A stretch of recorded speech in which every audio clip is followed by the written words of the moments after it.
estiver aqui na frente ainda. E nós vamos dar fim, então, hoje ao estudo de Efésios. Então, coube a mim trabalhar com os irmãos Efésios 6, mas eu vou até pegar um trechinho um pouquinho antes para a gente poder pegar o fio da meada, sabe? Nas últimas semanas, então, se não me engano, a pastora trabalhou conosco o capítulo 4, e há 2 semanas atrás a Jéssica trouxe uma ministração sobre o capítulo 5. E revendo a ministração, a Jéssica trouxe, acho que foi uma coisa constante em todos os estudos, mas é que tem um tema central no livro de Efésios, tem vários temas aqui trabalhados, né?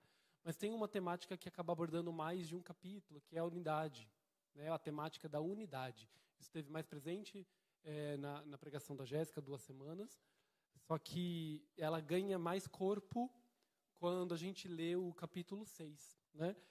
Estava até pensando, todo mundo quando pensa, Efésios 6, a gente lembra logo da armadura de Deus. Aí eu falei, pregação tá óbvia, né? Falei, não vou pregar sobre isso, quero pregar outra coisa. Eu falei, calma lá, vamos orar a Deus, ver o que Ele quer que a gente trabalhe, né? Mas, de fato, tem um tema bem interessante, bem importante aqui, para ser trabalhado no capítulo 6, mas para que a gente consiga, a gente vai voltar um pouquinho lá no capítulo 4. Eu vou ler só com os irmãos os primeiros versículos do capítulo 4, porque é quando ele trabalha o início de um pensamento que vai concluir lá no capítulo 6. Então, em Efésios 4, Paulo começa dizendo assim: como prisioneiro no Senhor, rogo-lhes que vivam de maneira digna da vocação que receberam. Sejam completamente humildes e dóceis, sejam pacientes, suportando uns os outros em amor. Faça todo esforço de conservar a unidade do Espírito pelo vínculo da paz. Há um só corpo, um só Espírito, assim como a esperança para a qual foram chamados é uma só. Há um só Senhor, uma só fé, um só batismo, um só Deus e Pai de todos, que é sobre todos, por meio de todos e em todos. Então aqui ele faz essa evocação à questão da unidade, né, dizendo que há diversidade entre nós, há questões pontuais que somos diferentes. Aqui dentro da igreja nós somos diferentes. Nós, entre outras denominações, temos as nossas particularidades, mas isso não significa que somos separados, né? Somos um só corpo, um só Espírito, assim como a esperança para a qual fomos chamados é uma só. E só há um Senhor, uma só fé, um só batismo, um só Deus e Pai de todos, que é sobre todos, por meio de todos e em todos. Então, ele conclama a gente até essa unidade. Aí eu vou dar um salto para o capítulo 5. Vou ler Efésios 5, capítulo 1 e 2 somente. Portanto, sejam imitadores de Deus como filhos amados e vivam em amor, como também Cristo nos amou e se entregou por nós, como oferta e sacrifício de aroma agradável a Deus. Então ele fala aqui primeiro para sermos um só, né, um corpo, e aqui ele coloca para nós imitarmos a Deus como filhos amados. E como que a gente vai imitar a Deus? Vivendo em amor, como Cristo amou e se entregou como oferta de sacrifício e aroma agradável a Deus. Então, olha, que interessante. Deus aqui, Paulo não está nos falando para nos entregarmos como Cristo fez, porque somente Ele pode ser esse sacrifício, só Ele é perfeito, mas em amor nós devemos nos sacrificar uns aos outros. O que isso significa? Que nós temos que estar no vínculo da paz, acabamos de ler isso em Efésios 4, então nós precisamos estar com essa intenção, né? A viver em Cristo, viver em comunidade, não é simplesmente viver com os nossos irmãos. É gostoso ter comunhão. Claro que é. Nós, inclusive, dentro da igreja, precisamos criar estruturas para poder ter comunhão, né? A vigília é um momento de oração, mas é também um tempo de comunhão. Nós tivemos ali nosso momento de pausa para podermos conversar, compartilhar alegrias, compartilhar tristezas também, né? Mas também é um tempo de estarmos juntos. Orarmos juntos é comunhão, né?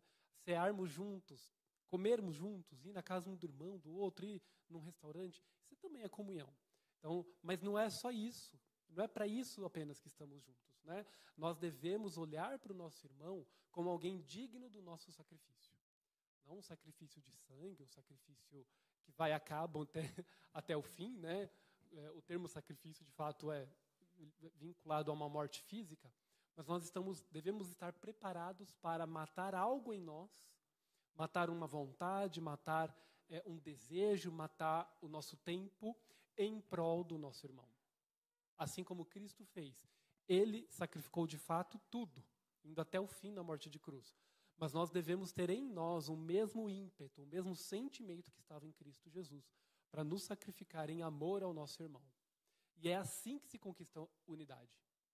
Não é querendo emplacar nosso ponto de vista. Olha, o dia que todo mundo concordar comigo, poderemos ser um. Né? A unidade é assim, todo mundo concorda comigo e aí a gente tem unidade, fica fácil. Não é isso. Muito pelo contrário, é muito mais provável que eu tenha que abrir mão de algo para poder ter unidade com o meu irmão. Talvez eu precise sacrificar algo para estar em unidade com o meu irmão. Né?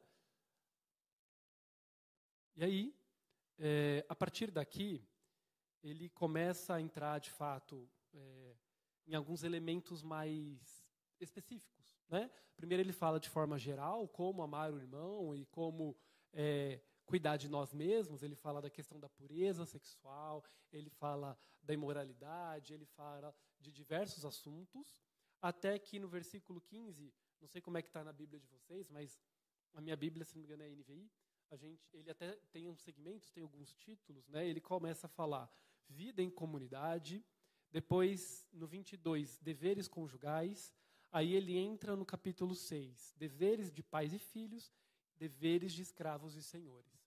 Então ele coloca aqui em 4 grupos, em 4 contextos sociais, 4 contextos de relacionamento, como nós vamos nos sacrificar, como nós devemos agir para ter esse vínculo da paz com todos, né? Como nós devemos lidar com o nosso irmão para ter unidade.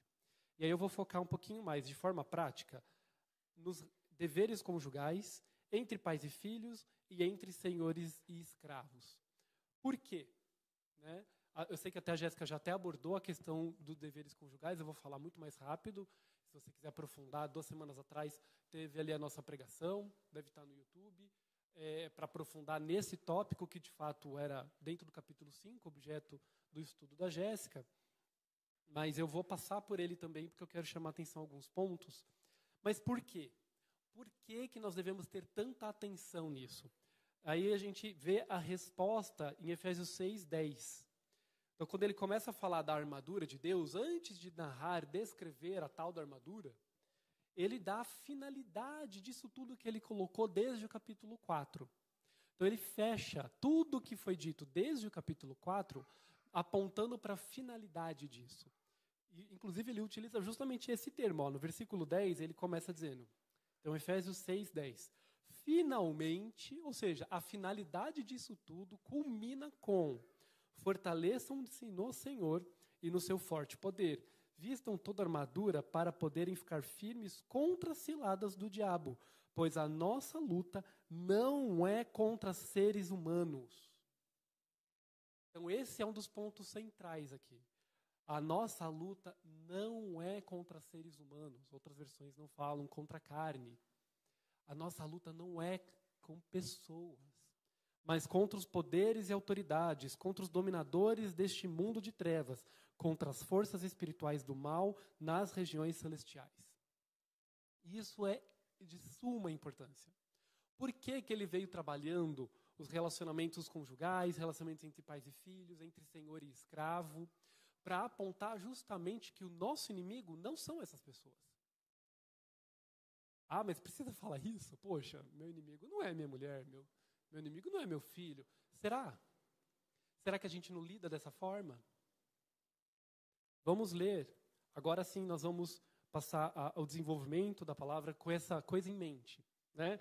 De que a nossa luta não é contra a carne, a nossa luta não é contra as pessoas, mas contra os poderes do mal.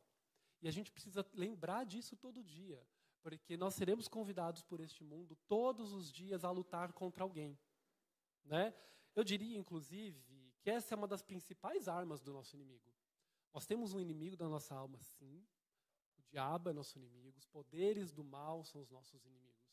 Mas eles têm uma artimanha, eles têm uma armadilha contra nós que funciona muito bem, que é colocar a gente um contra o outro.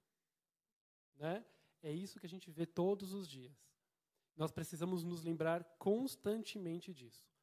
Primeiramente, no relacionamento conjugal. No último século tem muito se falado dessa guerra de sexos, não é? Olha esse termo, como a gente ouve falar, guerra dos sexos. Teve até programa na televisão com esse nome, guerra dos sexos. O nosso inimigo criou essa batalha, colocando o homem contra a mulher, colocando o marido contra a esposa, muitas vezes. Né? O inimigo plantou muito bem essa inimizade, desde lá atrás, nos tempos de Adão e Eva, quando Adão já olha e fala, foi essa mulher aí que tu me deste. Né? Ou seja, a culpa é do outro. E quem é o primeiro outro? Aquele que está do nosso lado. Né? Eu sou infeliz por quê? Porque a minha mulher isso. Eu sou infeliz por quê? Porque o meu marido me trata assim. A gente usa isso como argumento para não olhar para nós mesmos, para não olhar as nossas falhas, olhar os nossos pecados. A culpa é sempre de alguém. Né? E imediatamente do nosso lado, para quem é casado, a primeira pessoa que a gente olha, deitado na cama, é a pessoa que nós deveríamos amar mais na terra, né? A pessoa pela qual nós devemos sacrificar diariamente, nosso eu, né? Em amor. Essa pessoa se torna nosso inimigo. Historicamente, nós vemos esse texto, inclusive, que a gente lê aqui a partir do Efésios capítulo 5, versículo 22, muito mal interpretado, ou então seletivamente interpretado. Eu até estava falando lá no fundo, eu gosto de ver quando a escola bíblica já serve de preâmbulo para a pregação, né? Porque isso veio à tona aqui, hoje de manhã. Né? Em algum momento de discussão, se eu não me engano, até com uma contribuição da Stephanie, conversando ali com a Jéssica, a gente viu o quanto a cultura que nós estamos envoltos, né? Como a gente já vem discutindo desde a doutrina da criação e hoje iniciamos a doutrina da cultura com os irmãos, nem tudo que a gente chama de cultura lá fora é eminentemente mal, foi coisa do diabo, muito pelo contrário. Toda fonte, toda inspiração da natureza, por exemplo, vem de Deus. Então, muita cultura se criou, cultura no sentido de até mesmo de costumes, com base na nossa interação com a natureza, com a criação. E isso é absolutamente normal e, inclusive, belo. Né? A forma como cada cultura tem seus alimentos principais, a sua comida, a sua tradição, as suas vestes, isso tudo é muito lindo. E isso manifesta a criatividade de um Deus criativo. Né? Mas a gente precisa reconhecer também que alguns traços culturais que vão sendo passados não buscaram inspiração em Deus. Né? E a gente vê, de fato, que há uma cultura em que a mulher muitas vezes é colocada de forma inferior. Né? Acho que foi a Esté que fez essa contribuição, colocando de como a mulher na Idade Média, isso vem bem de antes, na verdade, desde a Idade Antiga, em Roma, por exemplo, a mulher ela tinha um status menor que o do homem. Né? Se não tivesse, inclusive, Paulo não estava abordando isso aqui, né? A gente está falando aqui dos tempos bíblicos, Idade Antiga, nos tempos de Roma, 2000 anos atrás. Se Paulo precisou trabalhar isso aqui, é porque isso era um problema, né? Naquela sociedade, isso era um problema naquela cultura. Então, esse problema existe, nós não vamos negar. Né? Então, quando as feministas falam precisamos mudar esse sistema, de fato, há traços no sistema, há traços na cultura que realmente oprimem e trazem mal. Né? Mas a gente precisa tomar um cuidado para a gente não tomar essa voz que está lá fora e criar, às vezes, inimigo onde não há. Né? Então, nós temos muitas culturas, inclusive, que se basearam erroneamente na palavra ou utilizaram um traço cultural e buscaram justificativas na palavra. Né? E dessa interpretação enviesada, dessa interpretação errada, muita opressão se fez. Mas nós estamos vivendo hoje, no século XXI, e nós precisamos tomar um cuidado para que isso não destrua o nosso lar e não destrua o nosso casamento. Marido e mulher não devem ser inimigos. Né? Então vamos ler, só para a gente também... A gente está discutindo o texto sem ter lido ele, né? Para ver de fato o que a palavra diz. A palavra diz, mulheres, sujeitem-se cada um a seu marido como ao Senhor. Pois o marido é a cabeça da mulher, como também Cristo é o cabeça da igreja, que é o seu corpo, do qual é o Salvador. Assim a igreja está sujeita a Cristo, também as mulheres estejam em tudo sujeitas ao seu marido. Então aqui ele está colocando a mulher numa situação de sujeição ao marido. Isso não significa escravidão, isso não significa anulação, isso não significa que ela não tem contribuição para o lar, que ela não deve falar nada, que ela não deve contribuir com o marido, que ela não deve orar pelo marido. Né? Porque se uma mulher ora pelo marido é porque ela entende que ele tem uma necessidade. Só que por muitos anos esse texto foi usado para silenciar as mulheres. Onde já se viu a mulher querer orar pelo marido? Quer dizer que ela vai saber mais que o marido? Ela pode mais que o marido? Não é isso que está dizendo o texto aqui. O texto tem que estar dizendo que ela está sujeita ao marido como a igreja está sujeita ao corpo, a Cristo. Porque a igreja é o corpo de Cristo. Agora, isso significa que nós ficamos calados? Que a igreja não deve agir? Que a igreja não deve ser ativa na sociedade? Que a igreja não tem voz? Que a igreja não pode fazer nada na sociedade? Pelo contrário, Cristo nos dá ordens para sermos atores sociais, agentes na sociedade. A Bíblia é cheia de orientações de como nós devemos agir na sociedade. Então, assim, se a gente entende que a igreja, como corpo de Cristo, tem essa voz ativa na sociedade, por que a mulher não teria? É que nós sujeitamos as nossas vontades, nós sujeitamos o limite da nossa atuação debaixo de Cristo, assim como a esposa ela é sujeita ao seu marido. Isso não significa anulação, né? Mas olha que interessante, nós temos 4 linhazinhas ali falando das mulheres, e essas 4 linhas criaram mais doutrinas do que as outras, né? Porque olha como diz a partir do 25, marido, ame cada um a sua mulher, assim como Cristo amou a igreja e entregou-se por ela, para santificá-la, tendo-a purificado pelo lavar da água mediante a palavra, e para apresentá-la a si mesmo como igreja gloriosa, sem mancha, sem ruga ou coisa semelhante, mas santa e inculpável. Da mesma forma, os maridos devem amar cada um a sua mulher como a seu próprio corpo. Quem ama a sua mulher ama a si mesmo. Além do mais, ninguém odiou o seu corpo, antes o alimenta e cuida dele, como também Cristo faz com a igreja, pois somos membros do seu corpo. Por essa razão, o homem deixará pai e mãe e unir-se à sua mulher, e os dois se tornarão uma só carne. Pois é um mistério profundo, refiro-me, porém, a Cristo e à igreja. Portanto, cada um de vocês ame a sua mulher como a si mesmo, e a mulher trate o marido com todo respeito. Então, ele ama a sua mulher como a si mesmo. Ele enxerga na sua mulher extensão do seu corpo e ele cuida dessa mulher como ele cuidaria do seu corpo. Né? Então, se o marido agride a sua mulher, ele agrediria o seu corpo? Como ele justifica isso? O marido ele deve estar pronto a se sacrificar, e aí sim, falando inclusive fisicamente, como Cristo fez pela igreja. Cristo amou a igreja e foi até a última consequência, morrendo por ela. Então, o marido ele deve estar, inclusive, disposto a morrer pela sua mulher, mesmo fisicamente. Não estou falando só simbolicamente. É esse nível de amor que ele tem que ter por essa mulher. Agora me diz, se o marido ele tem esse nível de amor por uma mulher, entendendo que a vida dela é mais importante que a dele, a ponto de dar a sua vida a essa mulher, como vai ser o lido com essa mulher no dia a dia? Vai ser santo, vai ser puro. E aí fica muito mais fácil para essa mulher se sujeitar a ele. Por quê? Ela consegue descansar e confiar que as decisões do marido são por amor a ela.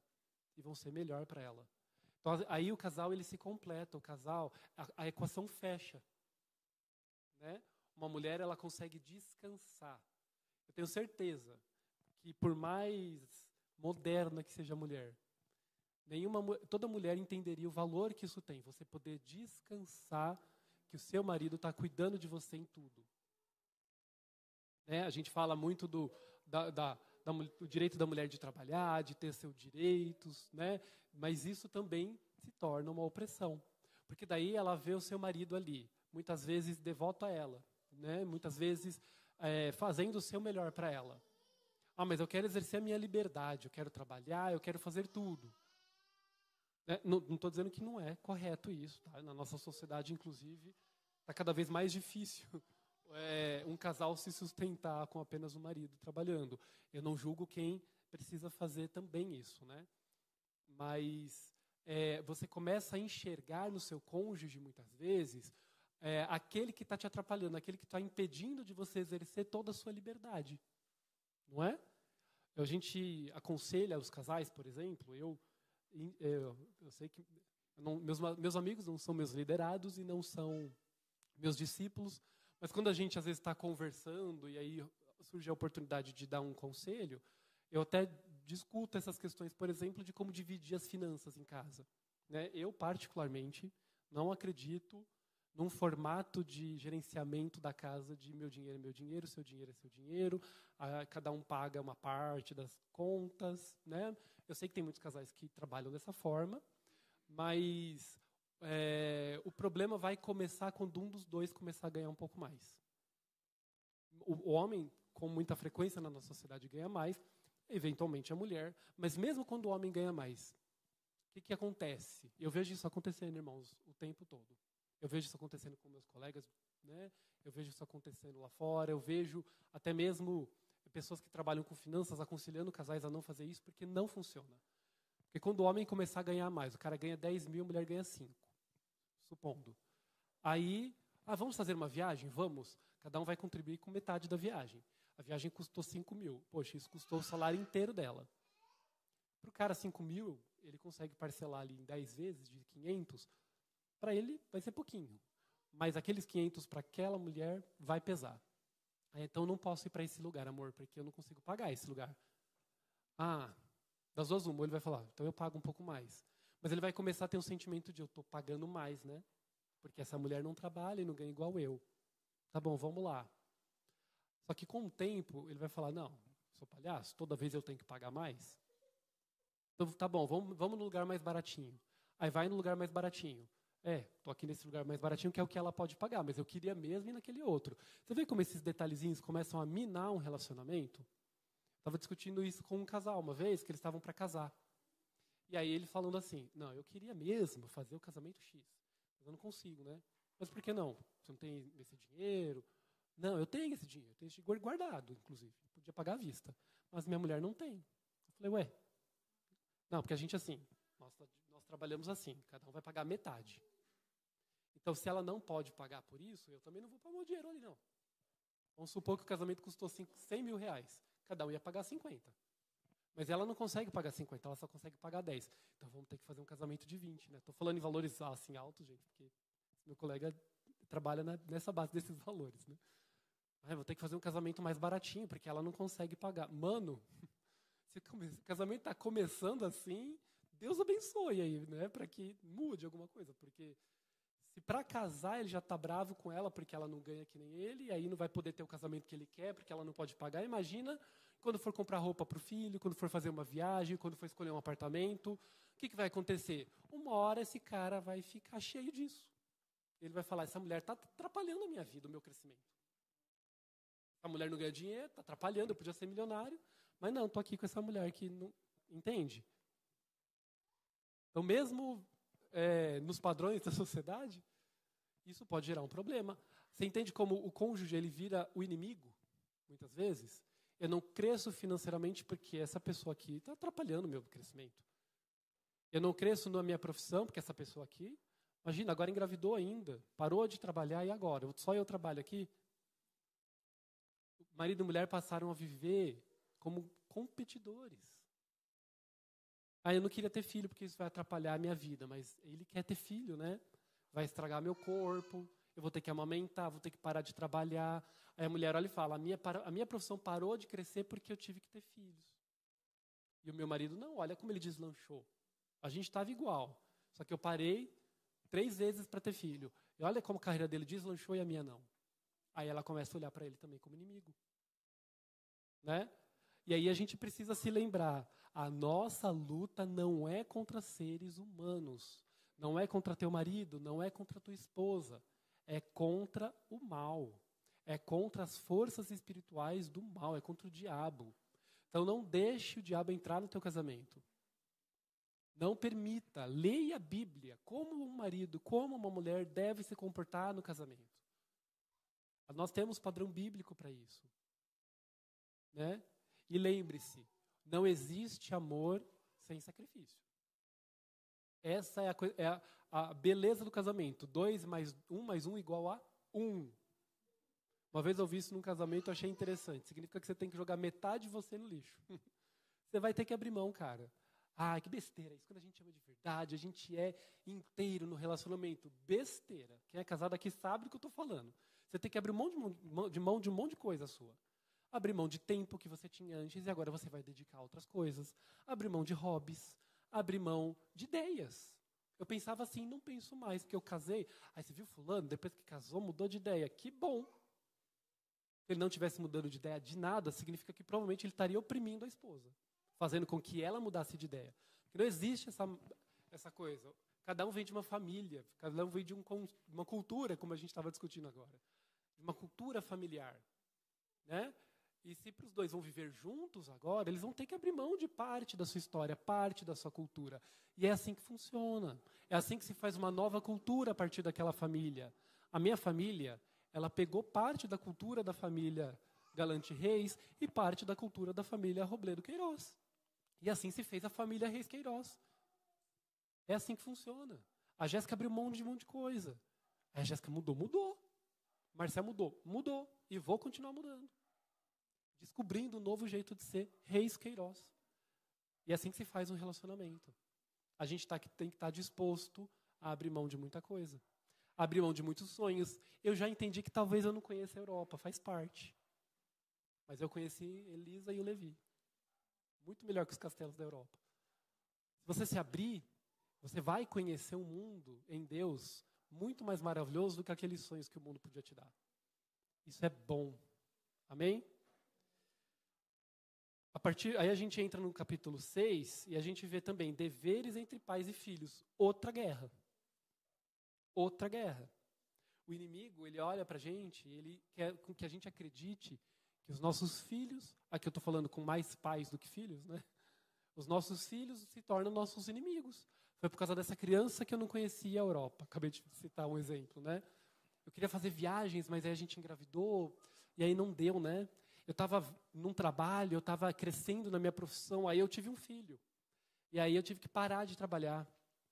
E aí estou aqui agora, fora do mercado de trabalho, por causa dessa criança. Eu queria só dormir.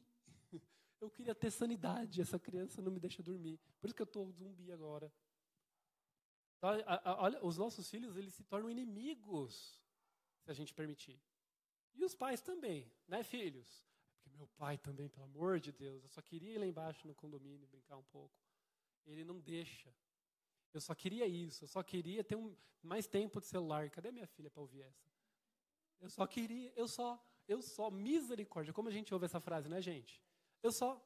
Se começou com eu só, tá errado ali. Provavelmente tá errado depois. Normalmente vem depois de um desliga a TV. Para com isso. Vem aqui. Mas eu só... Nossa, Deus, tira a gente do sério. Isso tira a gente do sério. Então, às vezes, a gente se comporta dentro de casa como inimigos. Não é? Isso quando a gente não desconta. Agora, vamos falar mal dos pais também. Isso quando a gente não desconta as nossas frustrações nos filhos. Já contei isso aqui, não sei se de púlpito, mas em alguma vigília, mas eu já contei, vou contar de novo, que todo mundo não ouviu. Quando eu estava em plena pandemia, de ansiedade e depressão, estava passando por tratamento, né? Eu estava no momento da minha terapia com a psicóloga. Minha terapeuta, ela era ótima, amo a vida daquela mulher, mas ela era cruel. Porque ela me ouvia 45 minutos, a sessão era 50. Aí no finalzinho faltava 5 minutos, era de propósito, que eu sei que era. Ela falava assim, deixa eu ver se eu entendi. Aí ela me tacava umas verdades na cara e desligava o Meet, que era online. Teve uma vez, inclusive, que ela falou, vamos fazer um divã? Acho que você está na necessidade de fazer um divã. Beleza. O que era fazer um divã? Ela falava, você vai deitar, hoje você vai fazer a nossa sessão deitado, com a luz apagada, deixa o seu celular assim do lado, a gente vai conversando, não preciso te ver. Eu quero que você feche o olho e a gente vai conversando. Aí chega no final, eu estava assim, quase morrendo de chorar, e aí ela falou literalmente isso. Agora, fica aí com essa verdade, tchau. E desligou. Se vira aí. Pau. Desligou. Eu fiquei mais 1 hora ali, em posição fetal, chorando. Aquela mulher me destruiu. foi bom. A gente precisa ouvir umas verdades de vez em quando, né? E uma dessas verdades que ela tacou na minha cara é porque, assim, a gente estava num momento muito difícil de tentar descobrir como é que é trabalhar online. Eu sou professor, então eu tenho contato direto com o aluno, né? E aí a gente estava tentando criar um mecanismo de dar aulas virtuais, que é muito diferente. Então, todas as aulas que eu tinha, eu tive que jogar no lixo e criar aulas novas, porque o método que eu uso em sala não funcionava no online. Eu dou muita aula com método ativo, com seminário, dinâmica, aula prática. Como é que eu dou uma aula prática no computador? Não dá, né? Então, eu tinha todo o trabalho de recriar as aulas. Aí, na época, minha chefe não achava que a gente estava em casa, muito de boa, não fazendo nada, porque, imagina, está em casa, né? Como se eu não tivesse que recriar todas as aulas, como se eu não tivesse já com uma baita sobrecarga por conta da própria pandemia na cabeça, né? E aí ela ficava inventando moda, inventando coisa. Teve semana que ela, vamos criar banco de dados, banco de questões. E aí ela fez uma métrica lá que cada professor tinha que fazer só 300 questões em uma semana. Né? Então eu estava louco com isso. Eu queria matar alguém. Eu queria matar aquela mulher. Né? E aí eu estava muito bravo, eu estava muito à flor da pele. E quem estava sofrendo com isso? A pobre da Elisa. Porque a Elisa estava ali do lado, e a Elisa dizia um não para mim, eu nunca esqueço. Uma vez eu estava tentando dar aula, e a menina fazendo lição, ou tendo aula do meu lado, eu falei, Elisa, faz essa lição. Ela, não quero fazer. E eu tentando dar aula. Só um instante, gente. Elisa, faz. Quando acabou aquela aula, eu estava tão bravo com ela. Faz a tua lição agora. Ela olhava para mim, você quer que eu faça? Então eu vou fazer. Ela catou o papel e rabiscou tudo assim. Pronto, está feito. Mas pensa num homem bravo. Mas pensa em alguém que queria trucidar aquela menina. Né? Eu acabei com ela ali, coitada. Aí vai para a terapia. A terapeuta vira e fala, então, sabe por que você está bravo com ela? Porque quando a tua diretora manda você fazer 300 questões, o que você tem vontade de falar para ela? Eu falei, não posso dizer isso para você, seria indelicado. Então, né? Só que a Elisa ousou te dizer não, né? Você queria dizer não para tua chefe, você quer dizer não para o seu aluno, você quer dizer não para um monte de gente. Mas você não pode, né? Porque você é adulto, você sabe que você não pode. Mas a Elisa ousou usar da liberdade que ela tem para dizer não para uma atitude opressiva sua. Você queria estava sendo grosseiro com ela e ela disse não. O não que você não pode dizer. Por isso que você ficou bravo. Acontece que ela é vulnerável, ela é uma criança, né? Para a tua diretora você não diz não, porque ela te demite. Você não diz impropérios para ela, porque ela te demite. Mas a tua filha, ela é vulnerável, ela está abaixo de você. Aí você diz. Aí ela desligou o Meet e falou, dorme com essa. E aí eu chorei 3 horas, claro, né? Porque como que eu pude ser tão cruel com a minha filha, a criança que uma das coisas que eu mais amo na vida? Aquela que eu devia cuidar, que eu devia acolher em vez de oprimir. Mas eu descontava toda a minha frustração de não poder dizer não para minha chefe. Como essa menina com 4 anos ousa dizer não para mim? E quantos de nós não fazemos isso, às vezes, diariamente? Não é? Eu tenho dificuldade de lidar com a minha filha. Porque ela tem só 8 anos. E eu não sei como é que é a cabeça de uma criança de 8 anos. Outro dia eu estava conversando estava na casa da pastora com os meus cunhados. E aí eles falaram, deixa a menina fazer isso. Não, mas já se via, ela tem 8 anos, Marcelo. Mas com 8 anos já devia saber disso. Não, não devia. A época ela colocou a roupa molhada na sacola cheia de roupa limpa. A roupa da piscina.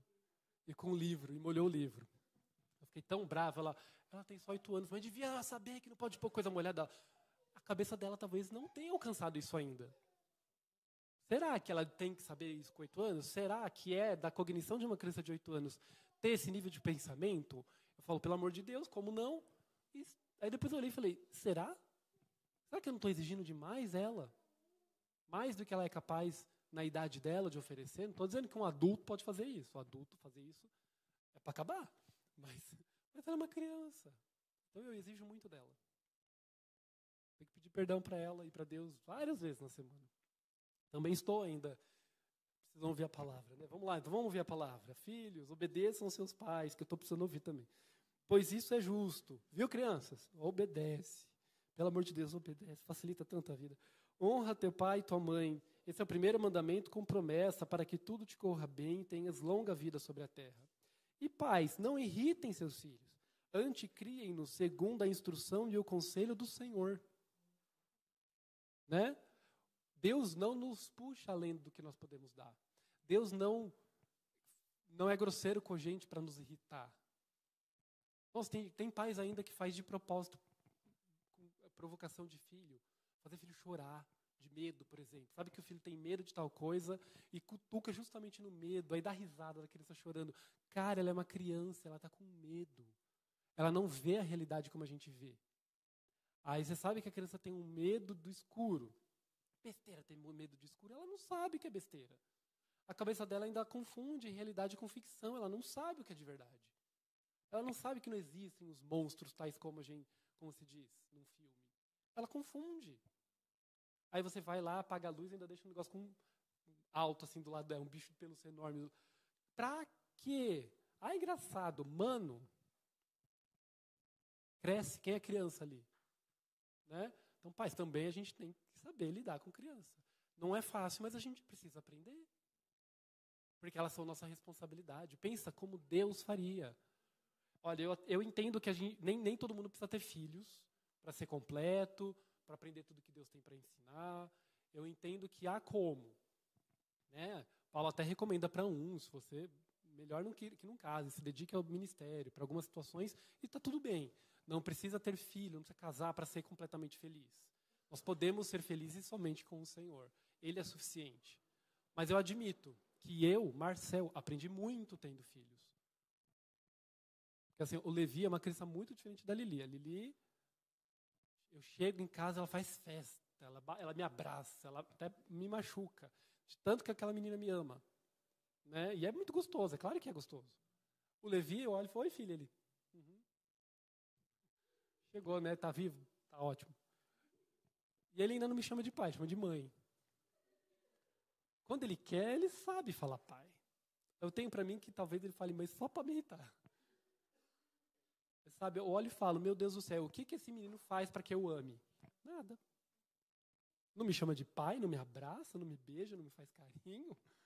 Foge de mim. Quando eu dou bronca nele, ele vai pro colo da mãe. Quando é a mãe dá bronca, ele vai pro colo da mãe. Meu Deus do céu, esse menino não me ama. Acho que meu filho não me ama. Mas eu amo ele muito. Eu olho e falo, Deus, acho que é assim entre nós, né? O que eu faço para você para merecer teu amor? Eu peco, faço tudo de errado, eu minto. O que eu fiz na minha vida para merecer o amor de Deus? Eu sou um filho ingrato, um filho desobediente, um filho desgarrado. Sou antítese do que um filho deveria ser, muitas vezes. E ainda assim, Deus me amou a ponto de dar a sua vida por mim. Quando eu estou com meu filho no colo, dormindo, que é só assim para ficar muito tempo no colo, eu cheiro aquela cabeça fedida. Eu falo, meu Deus do céu, eu não queria estar em nenhum outro lugar do mundo. Como eu amo essa criatura. Tem menos de 2 anos que existe na minha vida. Não me dá um afago. Mas eu amo ele que chega a doer. Com todo o meu ser, eu amo aquele menino. Daria a minha vida. Eu entendo porque Deus deu a sua vida por nós. Porque eu daria a minha vida por aquele menino ingrato. Não tem segredo, não tem justificativa. Ele não merece o meu amor. Mas eu amo. Amor é assim. Como a gente aprende? Então, se deixe ensinar no relacionamento entre seus pais e filhos. Hoje eu entendo muito mais as atitudes da minha mãe. Eu ficava assustado, principalmente depois que a minha irmã faleceu, que minha mãe me acordava no meio da noite me beijando. Eu achava aquilo bizarro, um homem adulto na cama, com a mãe me acordando. Ai, filho, desculpa, te acordei. Eu falei, meu Deus do céu, você me acordou agora, mas ela deve fazer isso várias vezes comigo dormindo, que é assustador. Eu faço isso. Aí eu olho e falo, meu Deus, virei minha mãe.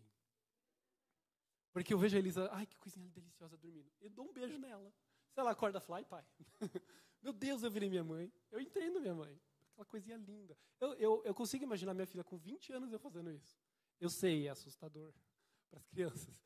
Mas, gente, é porque é um amor. É um amor que, cara, não cabe. Né? E, para finalizar, deveres dos escravos e senhores. Podia falar uma pregação só sobre isso, porque, cara, esse negócio de paternidade me pega muito, porque eu sou outra pessoa, graças a Deus. E deveres dos escravos e senhores, outro ponto que pega muito na nossa sociedade. Falei do termo guerra dos sexos que existe, tem outro termo muito na moda agora, que é guerra de classes, né? Olha como isso... Porque assim, aqui Paulo está falando num contexto em que havia a escravidão, né? Que era o formato de serviço naquela época. Hoje, no Brasil, nós não temos mais a escravidão legal, a escravidão organizada, né? O que nós temos são relacionamentos de trabalho, né? Seja dentro de uma empresa, um CLT, como a gente fala, que tem um patrão, tem várias escalas de chefes, né? E tem os trabalhadores, ou em formatos de serviço, prestação de serviço, em que você está trabalhando para um cliente. Aquele cliente é o teu patrão nesse momento. Então, nós temos esse relacionamento de serviço sendo prestado de várias formas, CLT, PJ, prestação de serviço independente, autônomo, mas nós temos esse formato. Esse é o formato que está trabalhado aqui, né? Então, embora a gente não tenha esse serviço de escravidão, nós temos muito que aprender com Paulo aqui, né? Porque senão a gente se deixa levar por esse viés da luta de classes e a gente deixa de enxergar o nosso patrão, o nosso funcionário como ser humano, como se ele fosse o diabo na terra. Eu sei que tem uns que se esforçam para parecer o diabo na terra, eu sei disso. Tem patrão que é mau. Tem gente que age por maldade. Eu conheço várias histórias, vários contextos de pessoas ensinando a fazer. Não, você tem que fazer desse jeito mesmo. Deixe ele sempre sob pressão. Porque sob pressão ele vai te dar tudo. Ele vai te dar até o sangue. Aí se ele espanar, aí você põe outro. Eu vi isso já. Uma pessoa dizendo que é assim que se faz gestão de uma grande empresa. Você suga até o sangue. Aí depois que a pessoa tiver um burnout, não tem problema. Você demite. Espera ele curar para não dar problema legal. Põe na rua e pega outro. Pega outro, o que importa é a empresa. Eu sei que sim, tem gente ruim. Tem gente ruim, sim. E tem funcionário ruim também, né? Tem gente que está ali, eu não vou me dedicar, porque essa empresa não é minha, estou nem aí. Não sou eu que vou ganhar dinheiro aqui, eu tenho meu saláriozinho, meu salário é baixo, então eu vou trabalhar pouco. Se meu salário fosse alto, aí eu trabalhava bem. Eu ouvi isso até de uma pessoa que trabalha com essas questões, eu acho que até devia ser um coachzinho. Mas ele falou uma coisa interessante. Tem gente que trabalha e ganha pouco e fala, eu ganho pouco, então eu vou servir pouco. Você vai sempre ficar ali, então, né? Nunca você vai ser visto, nunca você vai ganhar uma promoção. Então, quando você trabalha ganhando pouco, é ali que você tem que trabalhar bem. Por quê? Para você ser visto e conseguir, inclusive, crescer. Claro que isso tem um viés aí deste mundo, mas vamos ver o que a palavra diz a esse respeito. Escravos, obedeçam seus senhores terrenos com respeito e temor, com sinceridade de coração, como a Cristo. Não é à toa que nós chamamos Cristo de nosso Senhor, né? Obedeçam-lhes, não apenas para agradá-los quando eles observam, mas como escravos de Cristo, fazendo de coração a vontade de Deus. Sirvam aos seus senhores de boa vontade, como servindo ao Senhor e não a homens, porque vocês sabem que o Senhor recompensará cada um pelo bem que praticar, seja escravo, seja livre. Então é para trabalhar com amor. Mas meu patrão é ruim, ele não tem amor. O problema é dele, ele vai prestar conta com Deus depois, porque ele está te tratando assim.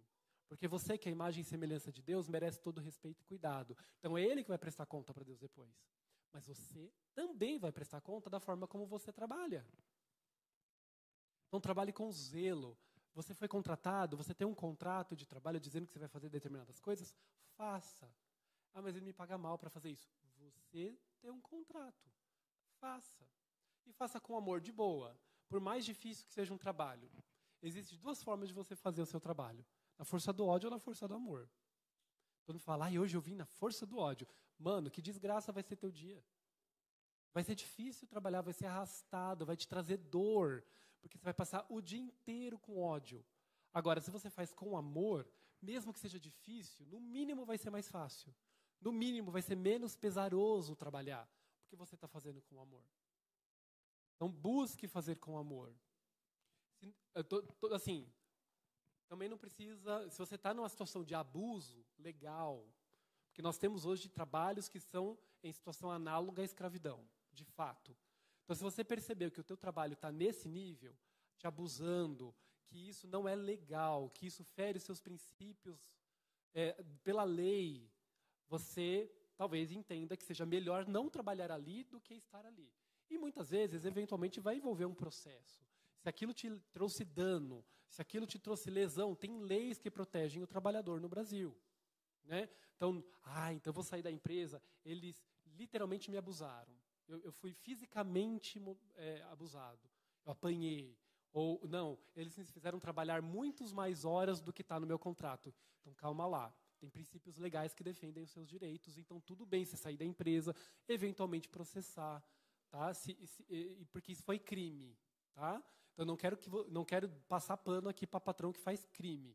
Você foi contratado para trabalhar 8 horas, é obrigado a ficar 12 horas no trabalho, isso excede o teu contrato. Se você tem que cumprir teu contrato, o teu patrão também tem, tá? Então, isso excede o teu contrato. Se está exigindo que você gaste muito dinheiro para trabalhar, né? Se isso está exigindo fisicamente algo que não foi contratado, é teu direito reclamar, é teu direito até processar. Existe o direito trabalhista para isso. Então, a gente não vai passar pano para crime. Eu quero deixar isso muito claro, porque às vezes parece esse discurso, aí a pessoa vai trabalhar, e meu trabalho está cheio de abusos, mas eu ouvi na pregação que eu tenho que ficar quietinho. Não é isso que eu estou dizendo. Tá? Eu estou dizendo em situações normais de trabalho, em situações adequadas de trabalho, não importa quanto você ganhe, se o teu trabalho é fácil ou é difícil, faça com zelo, faça com cuidado, com amor. Tá? Auxilie a tua empresa a ganhar, a crescer. Né? Mas eu estou trabalhando PJ, então faça o seu serviço para outra pessoa com amor, como quem faz ao Senhor. Amém? E vocês, senhores, tratem seus escravos da mesma forma. Não os ameacem, uma vez que vocês sabem que o Senhor deles é de vocês e está nos céus. E ele não faz diferença entre as pessoas. Lembre que teu funcionário é a imagem e semelhança de Deus também. Que ele também é digno. Que ele também é alvo do amor de Deus. Que ele é tão pecador quanto você. Que numa escala de importância para Deus não existe diferença entre você e o teu funcionário. Ele é tão necessário, de graça, quanto você. E legalmente, na nossa sociedade, ele tão alvo de direitos quanto você. Então, cumpra direitinho os direitos legais, os direitos trabalhistas, dê as licenças adequadamente. Né? Se é um direito na nossa sociedade, faça com amor, faça com zelo. Porque essa pessoa também tem necessidades, ela também tem família, ela tem direito ao fim de semana, ela tem direito às folgas dela, ela tem direito às férias, como você. Né? Então, o teu funcionário não é o teu inimigo. E o teu patrão também não é o teu inimigo. Amém? E aí ele finalmente chega, como a gente já leu. Finalmente fortaleçam-se no Senhor, no seu forte poder, vistam toda a armadura de Deus, para poderem ficar firmes contra as ciladas do diabo. Pois a nossa luta não é contra seres humanos. Lembra disso, irmãos, no seu dia a dia. Paulo fecha a sua epístola, a sua carta, com esse sentimento.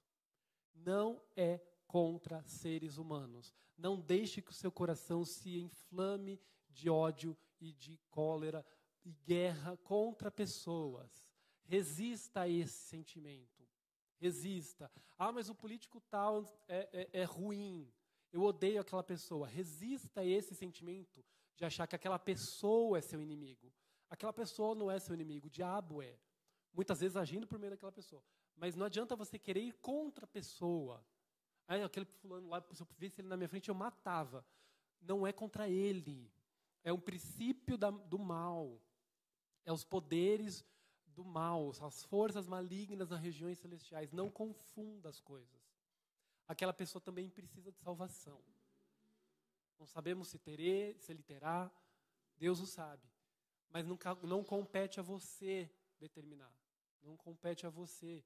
Tira esse ódio do coração, porque quem sofre é você. O político, inclusive, está lá fazendo churrasco. Então, assim, ele não está nem aí para você, muitas vezes. Né? Agora, se você tem esse ódio no coração, quem sofre é você, quem tem infarto é você. Tá? Então lembre-se, que armas você tem? As suas armas são espirituais em Deus. E aí ele vem com a armadura. E de fato não sobrou tempo. Eu pensei com a Jéssica, será que eu trabalho sobre a armadura ou não? Eu falei, não é o objetivo da pregação de hoje. Cada um aqui já viu pelo menos 5 pregações sobre a armadura de Deus. Quem é professor da salinha, um pouco mais que isso. Né? Então, não é o objetivo. Né? Vou finalizar nesse ponto. Vou só ler, porque a armadura é que é a nossa luta contra o espírito. Não vai sair com uma espada aí decepando partes de pessoas. Né? Não vai aí sair com o seu escudo, estou na rua, estou me protegendo. Não é contra o humano. A nossa guerra não é contra humanos, é contra as forças espirituais no mal. Por isso, Olha como ele diz. A sua luta não é contra seres humanos, mas contra poderes e autoridades, contra os dominadores desse mundo de trevas, contra forças espirituais do mal nas regiões celestiais. E é por isso, vistam toda a armadura de Deus, que possa resistir ao mal e permanecer inabaláveis, depois de terem feito tudo. Assim, mantenham-se firmes, cingindo-se com o cinto da verdade, vestindo a couraça da justiça, tendo os pés calçados com a prontidão do evangelho da paz. Além disso, usem o escudo da fé, com o qual vocês poderão apagar todas as setas inflamadas do maligno. Usem o capacete da salvação e a espada do Espírito, que é a palavra de Deus. E orem no Espírito. É engraçado que nas aulas e pregações para a armadura de Deus, normalmente as pessoas vêm com foto, né? Como é que era o cinto da legião romana? Olha, esse cinto tem que estar à tua volta. Então, o cinto da justiça tem que estar amarrando tudo.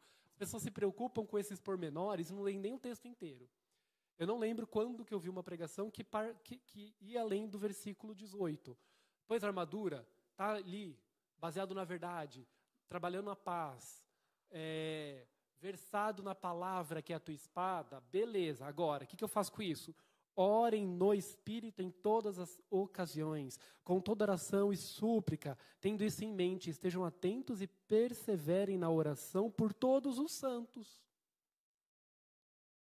Ao invés de guerrear, vou pôr a armadura, porque eu vou guerrear lá no meu trabalho. Qual é a tua guerra? Ora. Ora pelo teu chefe chato, ora pelo teu funcionário corpo mole. Se não trabalhar direito, eventualmente demita. Mas tudo bem, tem contrato, né? Mas primeiro ora por ele. Quem já orou por um funcionário aqui? Eu sei que alguns têm empresa. Já orou pelo teu funcionário? Mas esse funcionário está muito molenga. Antes de pensar em demitir, dá uma chance para a pessoa, conversa e ora. Ô Senhor, põe luz na vida dessa pessoa aí. Ora pelo teu chefe. Quem aqui já orou por um patrão, por uma patroa? Né? Ora. Essa é a tua arma. Ora. Essa é a tua espada, a espada da palavra. Leia a palavra. Use a palavra em oração para abençoar aquela vida. Essa é a nossa guerra, irmãos. Teu marido está difícil. Teu marido não... Ora. Dobra o joelho e ora. Tua mulher, ora. Teu filho não sabe o que fazer? Ora. Usa a palavra. Você é pai, você tem que instruir. Os filhos também têm que respeitar. Tem ações práticas. Mas essas ações práticas não vão servir de nada se você não orar. Então, ore. Use as armas espirituais que você tem. Amém?